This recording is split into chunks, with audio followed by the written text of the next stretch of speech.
Hey friends, since it's Halloween, I thought I would share one of my favorite devotionals from Flora, Fauna, and Faith, my fall devotional book. So this one is about vampire bats. It's day 64 in the book. And when I wrote it, Wesley said, "You are not writing a devotional about vampire bats." And I said, "Yes, I am." So here you go. I just want to encourage you today.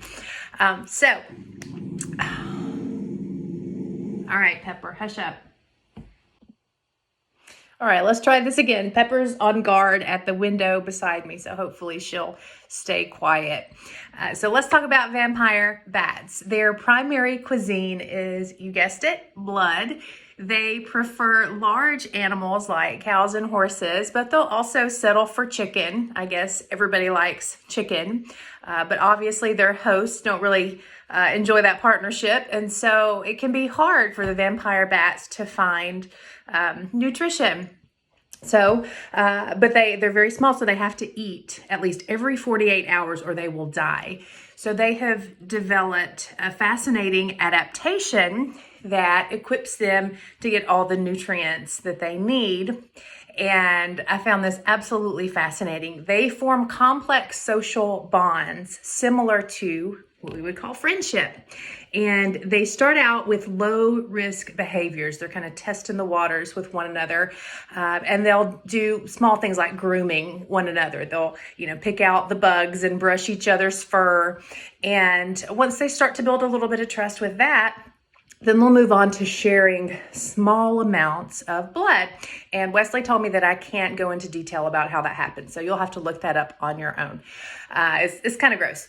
So they'll start to share small amounts of blood. And if that behavior is reciprocated, then they will move on to sharing larger and larger amounts of blood to help each other survive. And they build these very deep bonds with one another and continue that partnership for long periods of time.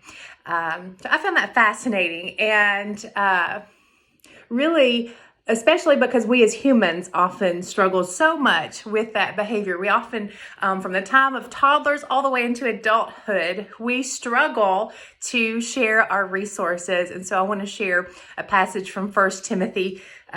Paul is writing here. He says, "Teach those who are rich in this world not to be proud and not to trust in their money, which is so unreliable. Their trust should be in God, who richly gives us all we need for our enjoyment.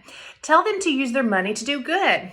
They should be rich in good works and generous to those in need, always being ready to share with others.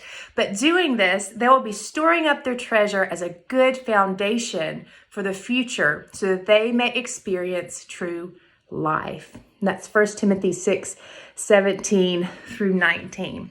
And so Paul explains that actually giving resources is critical to getting more, just like with the vampire bats. When they share, then that behavior is reciprocated back to them.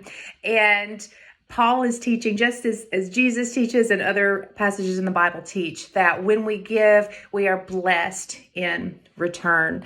And so my encouragement to you today is to just share your blessings, share your time, share your resources. I'm sure we'll all be sharing candy, but maybe as we do so, maybe we can share some encouragement, maybe even share about God's love and God's work in our own lives. So I pray that you have a blessed day today.